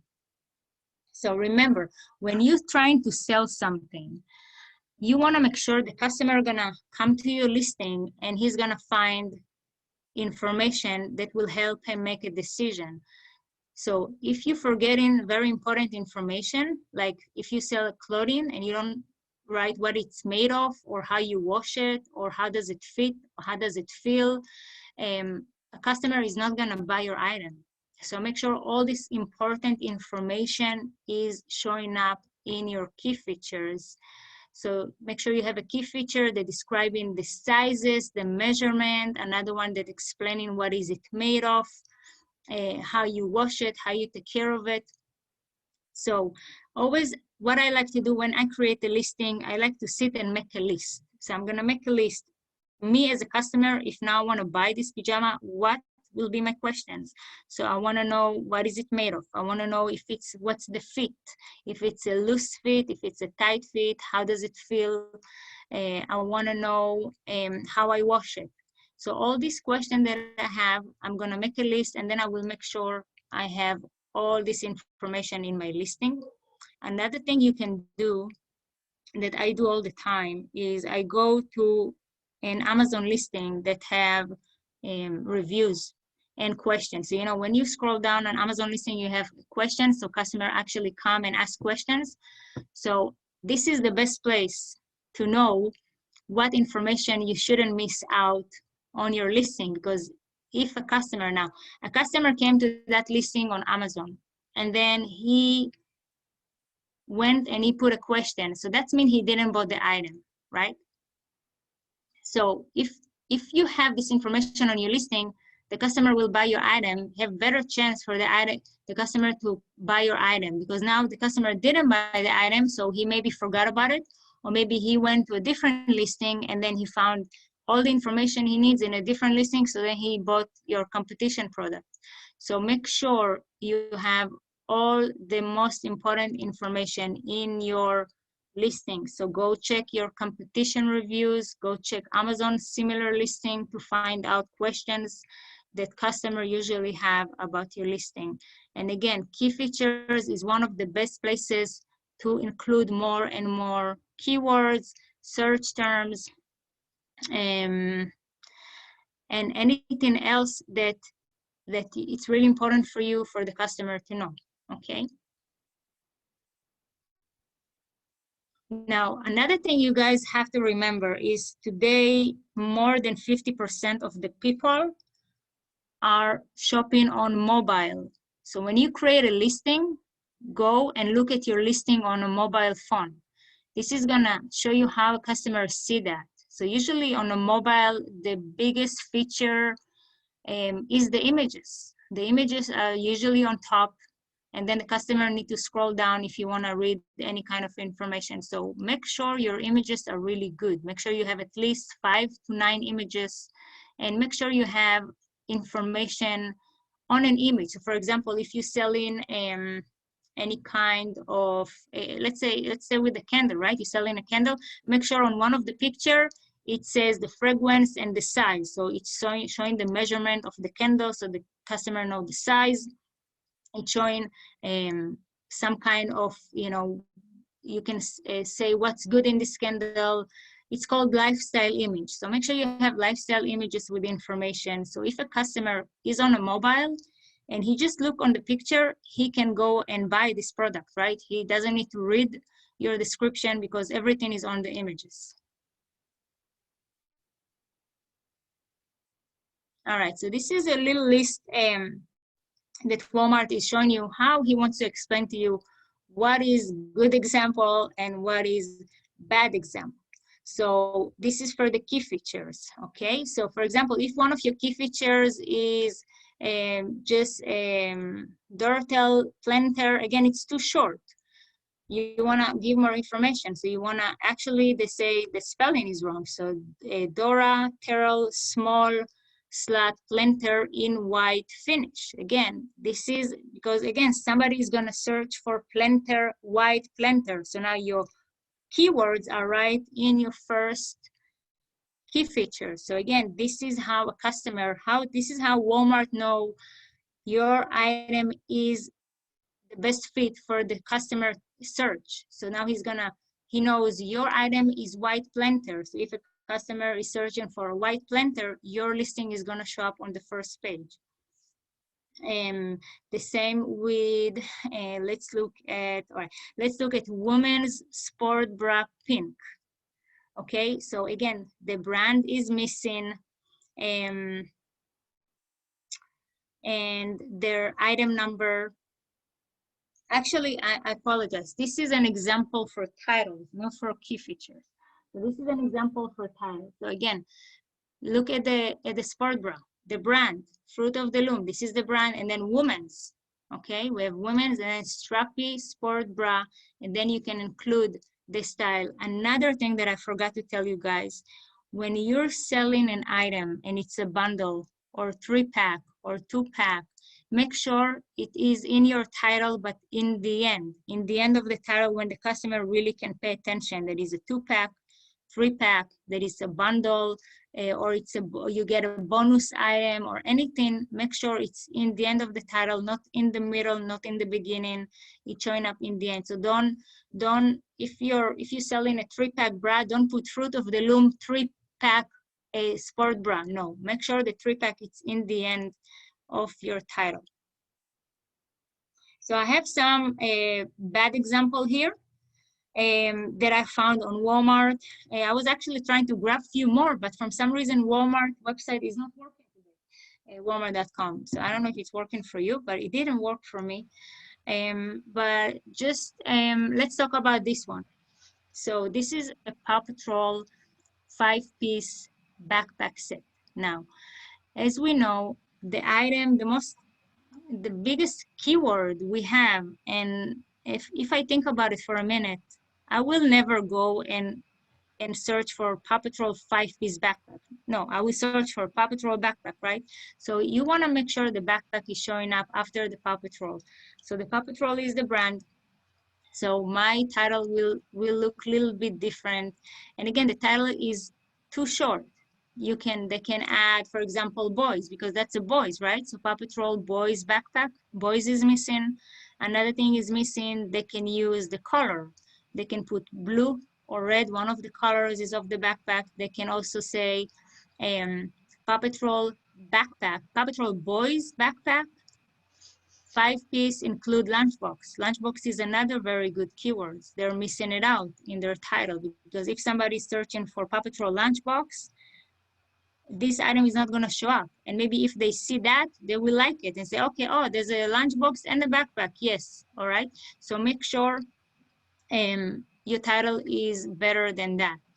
I will show you a good example. But again, guys, look at the key features. They're informative, but there are 0 keywords in here. There's absolutely 0 keywords, and they're missing out a lot of traffic to that listing. Another thing that I don't like to see is when the length of each key feature, it doesn't lay out correctly. So, or you start with the shorter one and go to a longer one, or start with the longer one and go a little shorter. Don't make one short, one long. I don't think it's looking good in the eyes. So make sure it's looking better. I think it will raise your chance to get more sales. So this is a good one. So I really like this one. So look at this title. Again, I took it from Walmart. So this one, it says Paw Patrol backpack, lunch bag. Again, they know that those words need to be in the title. Lunch bag and pencil pouch on the roll lookout tower. So lookout tower is one of the big phrases that relevant to Paw Patrol. It's a TV show. And then they said 3-piece set. And then in the end, exactly this is where it needs to be, 3-piece set. This is different backpacks. It's not the same backpack. All right, and I'll look at the description. They have Paw Patrol, again, very strong keywords. They have backpack. And what I really like here is, look at this part. It says, oh, sorry, I touched it. All right, so it says Chase, Marshall, Sky, and Rubble. So those are the characters. And a lot of people will use one of the character when they search. So the mom knows the little boy really likes Chase. So she's gonna look for Chase backpack, right? So now we have these really strong keywords in our description. And now they repeat it again in the first bullet point. So again, the way they did this listing is really good. I love this listing. I give it 10 out of 10 for this description, key features, and title. So I hope those tips were really helpful for you. And again, those tips are good for if you're creating listing on Walmart, on Amazon, or any other channel. Make sure you use the strongest keywords in the beginning of your title. Make sure you're repeating and using more and more features and search terms in your description and bullet points. And that's it, you guys. We have any questions? You were awesome. All right, so if you have any questions, I'm going to go ahead and start sharing my screen. So for those of you who have questions, please by all means ask the question. I know that Michaela and Renata are there in the background, ready to help you. We are here. Yeah, so, all right. So, and we'll also have an opportunity to ask questions here at the end. So as we kind of bring this, we've got one more topic to talk about. And then we'll be done. So yay. I hope this has been helpful to you all. I hope that you use this to really blow up your Walmart stores. So a couple of things that Michelle talked about during this workshop, the first part of it, she mentioned Deliver. So we have links here for Deliver. We also talked about prep centers last week. We have a few more, but here's a prep center, my fulfillment team. They're here in the US. If you're in Canada, we do have a link for Canada Prep and Fulfillment, which is up in Canada. They're amazing, and we're hoping to have them on a future session. I'm hoping either next week or the following week. If you wanted to sign up for Helium 10, and we have a link for that as well, we put that in the chat. And then I wanted to give you guys some additional tips. She gave some amazing, amazing tips, like just go back and listen to this session again about the keywords. Keywords are the biggest part of what helps people get traction on their sales, not just the keywords, but also the description and the pictures. The keywords play the biggest part in your stuff being found. 90% of the time, people are searching by words. And even when they're searching by images, they're using words to search by images. So keywords are extremely important. So there's a couple of free tools. Keywords Everywhere is a great tool. You can just pull that up. They got a Chrome extension. You can use that as a reference. Keyword Spy is another one that's a great one. And then the other thing is I wanted you guys to know that you can use a hack that it's a search method, but to find keywords. So you can go to the search box for Amazon or Google or Walmart and start typing in the first couple of letters of whatever you're looking for. So I'm going to go escape real quick, maybe. And I'm just going to go do this real quick. I've done this many times in the past. So if I just go to Amazon.com, and I'm going to search for something that I haven't searched for. So, so if I start typing I'm looking for bicycle helmets. Well, that's the item I'm looking for. And maybe I'm looking for a specific one, maybe a character, bicycle helmet. So I'm going to start with and I start typing BIC. You notice these words that start popping up down here? These are the most searched terms. And that whole action of it's trying to guess what it is that you're looking for. It's trying to give you some options. And the ones that it displays are the top 10 most searched based on the first couple of letters of whatever you're typing. So if I keep going down the pike and I isolate to bicycle, people are out here looking for bicycle. Whoops, sorry. People are out here looking for, I had to move the little thing. They're looking for bicycle lights, pumps, accessories, bell, seat, lock, playing cards, phone mount. So when you are trying to think of, maybe you want to list a bicycle helmet, because a bicycle helmet is not one of the top 10s right now that people are looking for. And maybe they're looking for the word bike helmet. So we're going to type in BIK in a minute. But this also is a great way to reverse source. If people are looking for bicycle lights and you have some wholesale accounts established, maybe that's an opportunity for you to go look at all the bicycle lights, see how those listings are created, use Amazon as your guide because they're giving you that data for free, and go put those listings up on Walmart, meaning go source with your wholesale supplier, create some bicycle light listings on Walmart if Walmart does not have a lot. Same thing with bicycle pump. People are clearly looking for bicycle pumps. So again, if you have a wholesale supplier, or maybe you're just sourcing and you found some at a deep discounted price, then and they're not either not listed on Walmart or there's very few of them, That's another opportunity. They're telling you by default what people are looking for. The other thing is, like, if I type in bike, so right now, the thing that people are looking for, bike helmets came up as the 9th most searched. Now, bike helmets for adults, and then the 10th most searched is bicycle helmet. So again, people are looking for bike lights, bike locks, pumps, shorts for women, bike lights front and back. So again, these are what people are looking for when I just type in BIK. I didn't even get finished typing out the rest of the letters. And so I want you guys to know about that hack. That is a great way to source and to be able to find products, potential products, when you establish wholesale accounts that you could potentially be sourcing. And if you don't find a lot of competition for it on Walmart, then jump in the game, because people are clearly looking for these things. Okay, so I hope that you take that, and you can do that in any of the search boxes. You can go to Google, you can go to Amazon, and go to Walmart, and if all three, the top 10s are very close, then you need to go start sourcing. You need to go start sourcing and sell those items. And that may also be another opportunity for you to do a private label or a white label product. Again, look for what people are searching for. So you can also use Google Trends to help you find some of that. So I wanted to share that hack. All right, let me get back to this. Okay, so that's what that's a hack that I use all the time, and it's great for sourcing, and it's a great way to find products for potential private label or white label products. So let's see if my mouse is going to cooperate with me today. There it goes. Okay, so from a sourcing standpoint, Mihal, I always mess that up. Mihal has given us all kinds of ideas in session number 1, session number 2, when it comes to sourcing. Like the whole hack of sourcing at Walmart to sell back on Walmart. I love it all day, all day long. So use that to your advantage.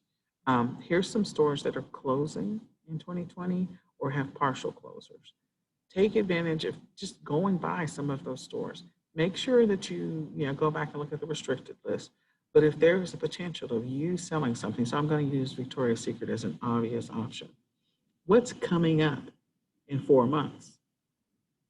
I mean, it's coming regardless of whether or not we're ready for it. Valentine's Day.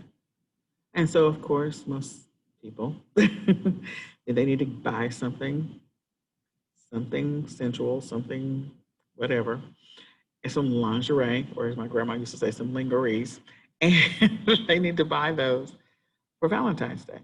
Well, if Victoria's Secret has some partial store closings and there's one in your area, go see what kind of things that you can buy at an extremely low price. I did a Facebook Live where I talked about some of the hot items that were being sold for Prime Day. And one of them was Jennifer Aniston underwear. Again, it was a hot item. So if it's a hot item right now for the holidays and for Prime Day, then it's going to be a hot item for Valentine's Day. So if you grabbed some of those at a deep discounted price, then it's an opportunity for you to flip them later. So keep that in mind. Check out some of the stores that are closing, some of the stores that are struggling, and grab some of the inventory that you could potentially go back and sell on Walmart and make a lot of money. We're finding items like the bicycle helmet and the bicycle lights.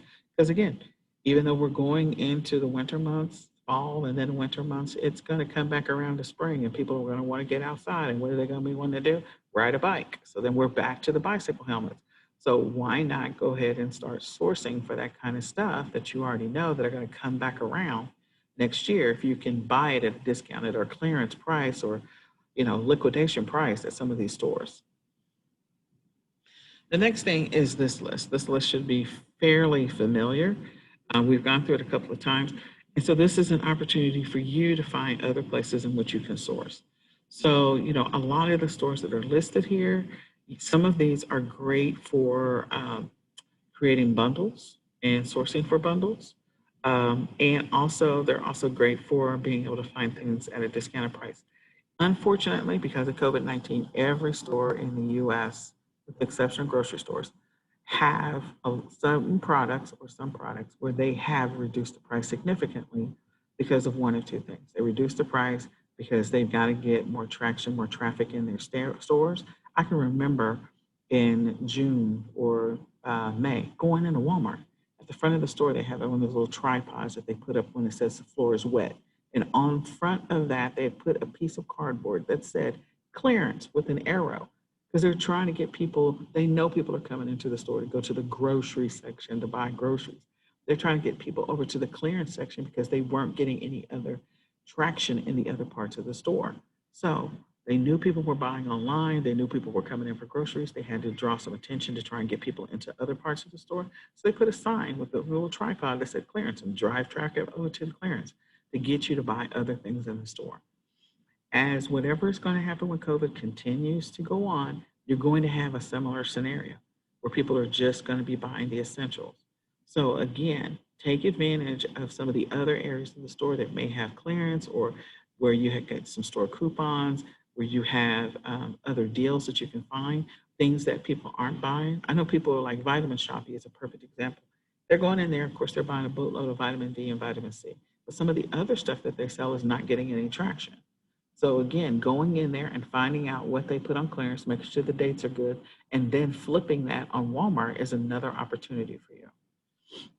So don't overlook all these stores. Don't overlook setting up and establishing wholesale accounts where you have the opportunity, and sourcing from other stores outside of Walmart. So if you haven't already done so, make sure you sign up for some of the store flyers, newsletters, get the coupons, the ads, use a dedicated email address for that. If you're going to go out and do sourcing in the stores, here's a reverse sourcing strategy. Go out there and review some of the store brands that you're about to go into. So she already gave us the list of store brands for Walmart. But if you're not going to Walmart, let's say you're going to another store, like I use Trader Joe's as a perfect example all the time because it's the name of the store and that's the name of the brand. They have all kinds of stuff that you can sell, like hotcakes, on Amazon. You can also sell them on Walmart. So take advantage of that opportunity. Then they've got you can always Google Amazon Top 100, Amazon Movers and Shakers, and make that your be on the lookout list. If it is selling like crazy on Amazon, more than likely it is going to sell like crazy on Walmart. And the great thing about Walmart is you don't have the same number of sellers and the same level of competition on a specific product as you do on Amazon. So if a listing on Amazon has 80 sellers, a listing on Walmart may have 2. So it's an opportunity for you to make a boatload of money. So sit down before you go do retail arbitrage, or even if you're doing online arbitrage, go Google the Amazon Top 100 in any category and any subcategory. And also don't overlook the frequently bought together, because sometimes the frequently bought together is the one thing that's going to actually get you the sale. So I use that as one of my strategies for reverse sourcing. I use that as the strategy for doing product research, and I make money doing that. Plan your strategy before you leave. If you're going out to the stores, what are the stores near to you, and what are the stores maybe in a specific radius? Like maybe I'm just going to a strip mall that is 5 miles from here, and I'm just going to walk that entire strip mall because there's multiple stores in that strip mall that I want to hit. Maybe there is a Five Below, maybe there's a Target, there's also a Big Lots, there's like all of these things, Dollar Tree, Best Buy. Like if they're all in one strip mall, just pick that section, but do your research before you go out, or do your research online. And maybe it's one of those only in store situations that Mihail has already told you about. That is gold. That right there is instant money. If you guys do not do anything else, do that. When it says it's only in stores, and if you have that store available to you, go get it and then relist it on Walmart, because that's money right there. Sign up for Brickseek, get notifications on that. Also, if you're in any type of Facebook groups that may be giving you some insider information, use that to your advantage. Like this item is listed and, this item is not listed, or the price on it is wrong. And so Walmart is going to, maybe it's selling for $10 at Walmart at the register, but it normally sells for $50, like that kind of stuff I'm interested in. Now, if you are a previous seller, if you're current or previous seller, not a new seller, go back and look at your sales history. Whatever sold like crazy last year, it's going to sell like crazy this year. Go put it on Walmart. Go put it on Walmart.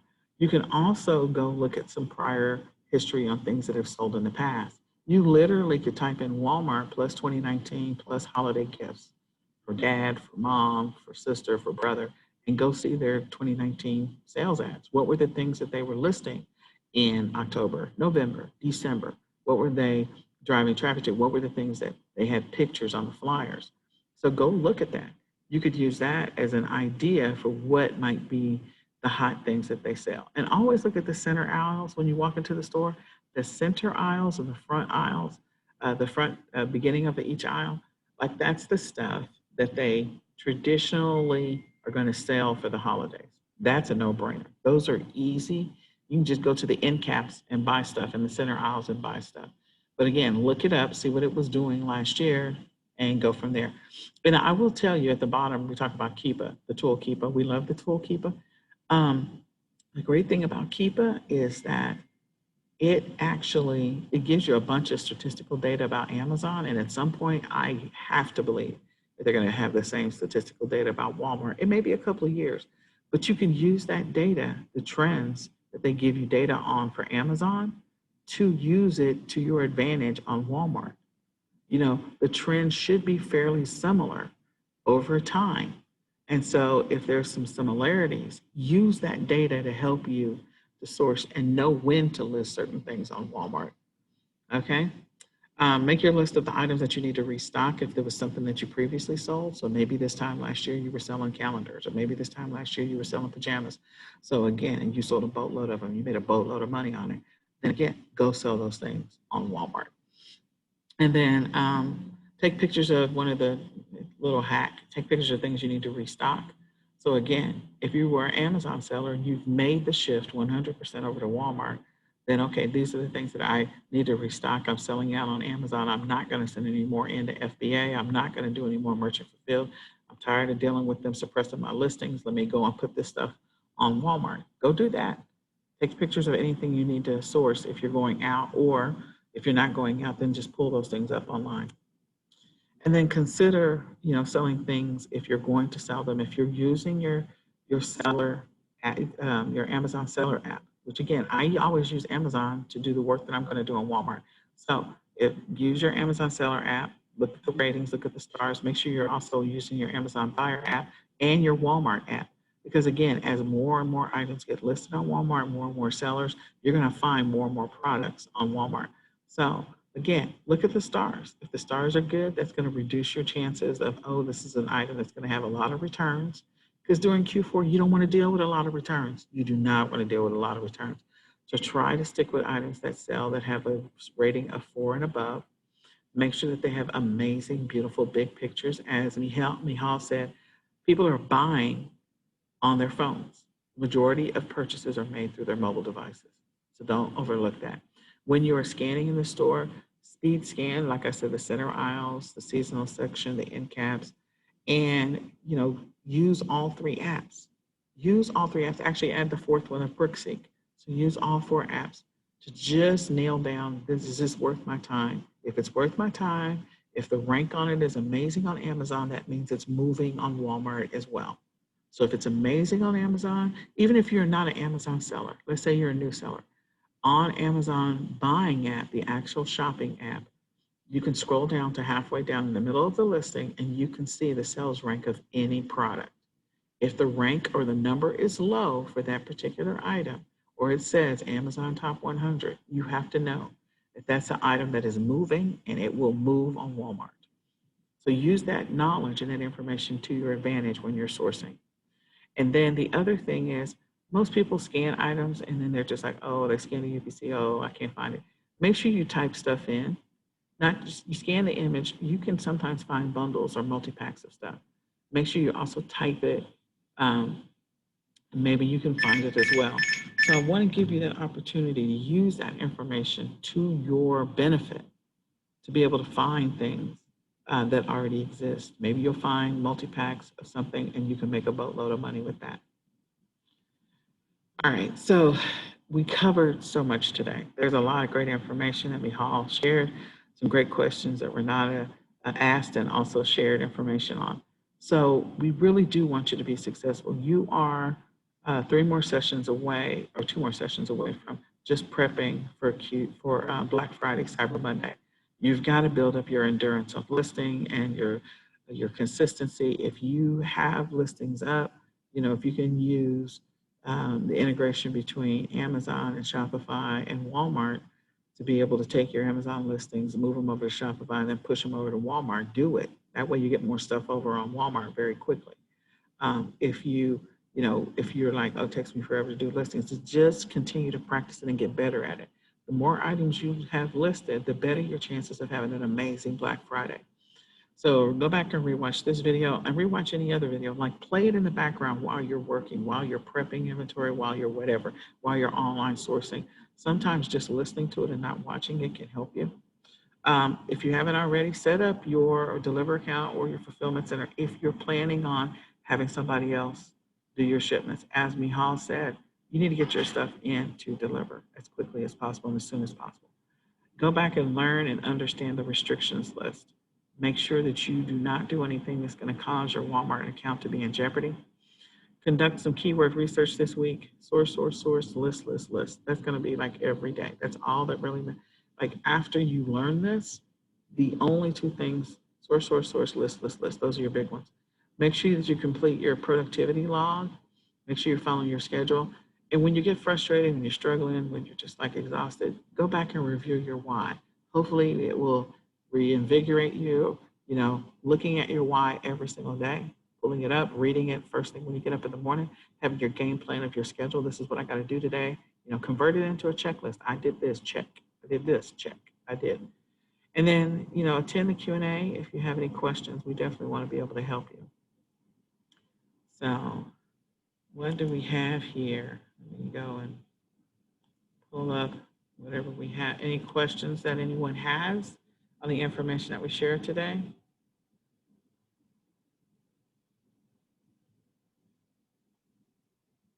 Any questions at all?